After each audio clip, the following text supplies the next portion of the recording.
Good Monday afternoon, my friends. If you're not ready for a devotional, I am. What a day this has been. What a day yesterday was, too. This happens to be June 7? 6? June 6, June 7? What day are we at? We're June 7. June 7, 2021. Yes, yesterday was June 6th, and Jerry was supposed to do the devotional.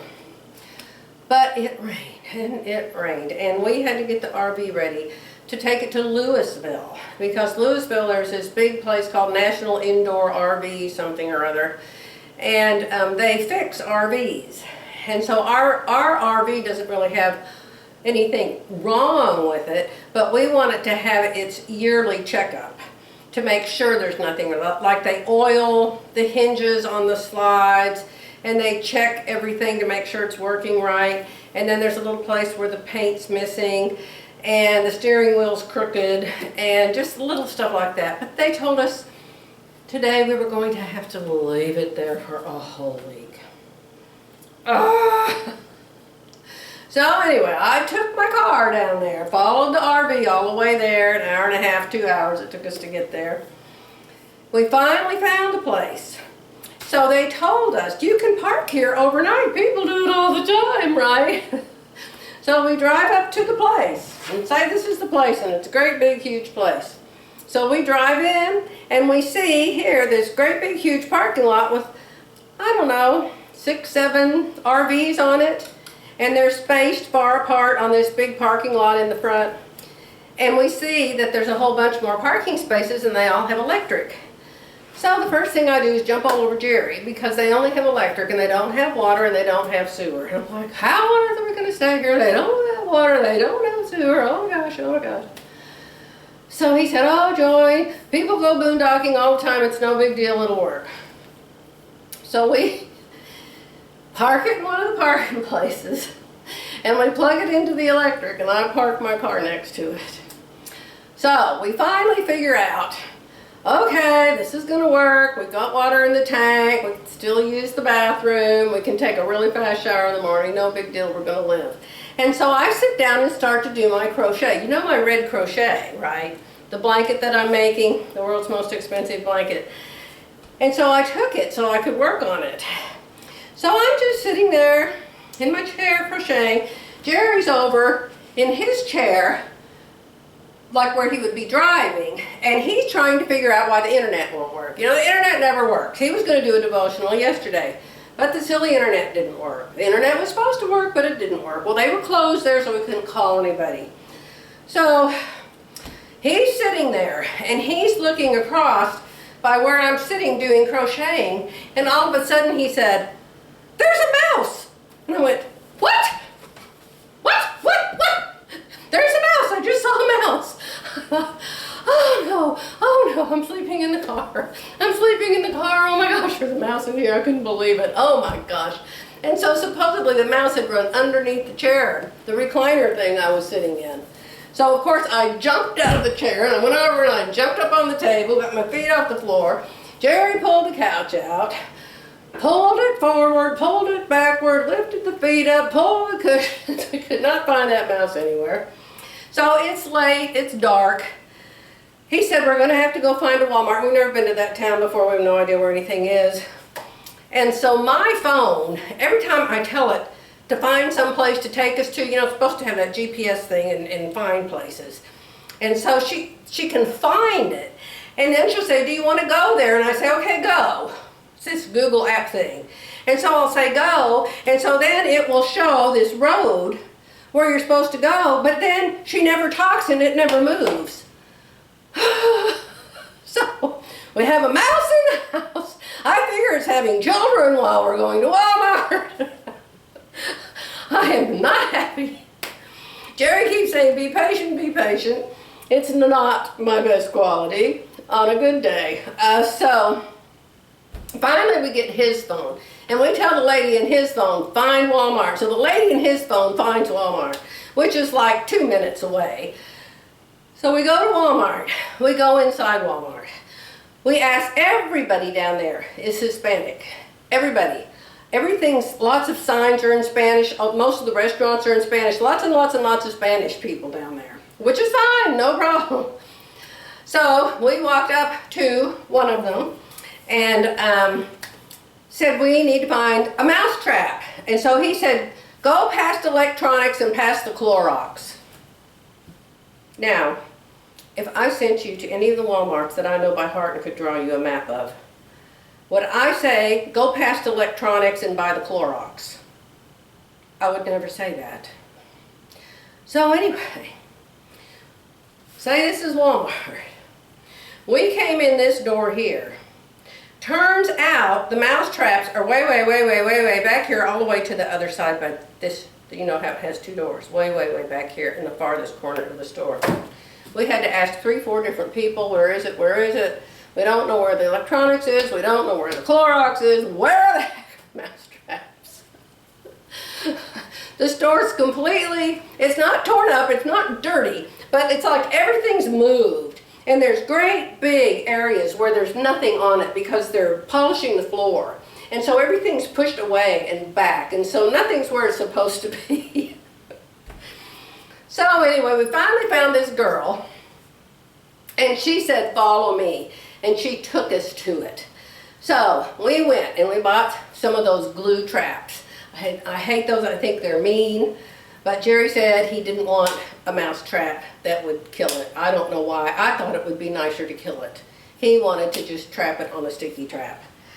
I just wanted to sleep in the bed or come home. So anyway, we bought the sticky traps. He put about 4 of them out. I took a sleeping pill, an Ambien. I have Ambiens for my just-in-case nights. You know, like if I stay in a hotel or something and I can't sleep. I told him, I said, I will never sleep a wink if I don't take this pill tonight. So I took the pill and I was gone for the night and I slept really good. And of course, Jerry found the little mouse this morning. So, this morning we get up. Jerry thinks we're going to drive the RV over to service, and service is going to work on it 30 minutes to an hour, maybe till noon, and then say you can go home. No. The first thing we find out is we're complete idiots, and we're parked in the new RV parking lot instead of way in the back. You know, I told you we drove in here and they had this big parking lot. We were supposed to go back behind the building. Then they have this huge campground area way in the back where there's water and sewer and electric and dozens of RVs. Oh. So here we are in the new RV parking lot. It's a wonder somebody didn't walk in and take a tour of our RV. Oh, heavens. So anyway, pouring rain, just pouring rain this morning. So they came over with umbrellas. Oh, we need to go help those two old people over there that are parked in the wrong place. So this guy and this girl, they were both very nice. And told us, that's okay. Don't feel bad, you're so ancient and you're clueless. We will move the RV for you. But we're going to have it for a week. And so Jerry and I decided we were just going to come home, but they're going to move the RV back where we were supposed to put it, but we didn't know what we were doing. So now we're home. So while we were coming home, I got my 4th notice. Does this have anything to do with the devotional? I don't know, we'll see.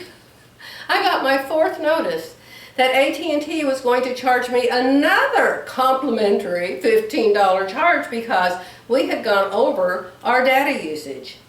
That's 4 of them in the last week. We're up to $60. What the heck? What's going on? Why are we getting all this extra data usage? What is going on? So when we got home, which was 1:30, 2 o'clock, probably about 1:30. First thing we did was unload the car, bring all the stuff in. Then I told Jerry, please call AT&T and find out what's going on. We've been on the phone with AT&T since like 2 o'clock and it's 4:15. We have been on the phone he's still on the phone with them. the girl said, well, we'll do this. I'll tell you what, we'll do this. Let me make some notes. Let me call so-and-so. Oh, that won't work. Let me try this. Let me try something else. Oh, let me call this other person. Oh, this is supposed to work, but this doesn't work. Let me call somebody else. Would you like a new phone? Yes, I'd like a new phone. If you get a new phone, it's $10 a month. It will be half price if you buy it somewhere else. Fine, I want a new phone. Okay, let me do this, let me do this, let me do this, let me do this. Finally, I say, when do I get my new phone? Well, I can't let you have the new phone. You have to wait until your time is up, and your time isn't up until the 9th.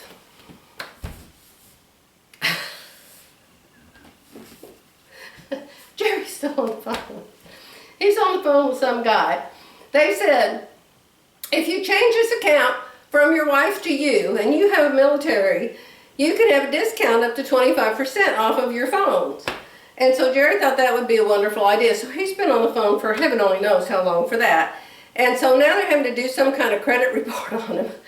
I said, a credit report? I said, how do you think I've been paying the bills all these years? It's with his money. Crazy, it's just crazy. What a day. Will it ever end? Anyway, that's my short explanation as to why I haven't done a devotional yet today. So let's see what June 7th says. Hopefully it says, take a deep breath and go take a nap, darling. All right, we're on the 7th. Prayer and relationships. Would that include the relationship with AT&T, do you think? Jesus said in Matthew 6:12, forgive us our debts, as we also have forgiven our debtors. Jesus began the Lord's Prayer by honoring God's name. Then he gave all control to God. Next, he asked God to help us forgive others. Now, he asked God for forgiveness, but the prerequisite to that request is forgiving others.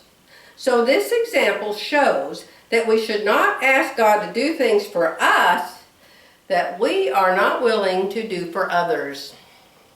Remember that Jesus is always focused on relationships. It is pointless to come to God with praise or request if there are relationship issues you are not willing to deal with. So, my relationship issues today are with AT&T and National Indoor RV.